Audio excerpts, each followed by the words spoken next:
Alright friends, so yesterday we talked about cool colors, and today we're going to talk about the antonym, which is warm colors. Very good. So we're going to talk about warm colors. So you might have learned about these in art class. Well, warm colors are reds, pinks, oranges, and yellows. So these colors have different meanings and they show different emotions or mood.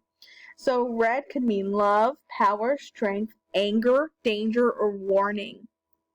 Pink could mean happy, sweet, compassionate, or friendly. Orange could mean courageous. They have courage, confidence, or friendliness. And yellow can mean bright, energetic, warm, happy, or joy.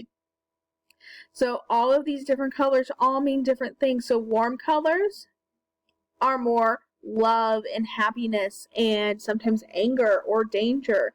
And our cooler colors usually means more sad things. So think blue is sad, right? That's a cool color.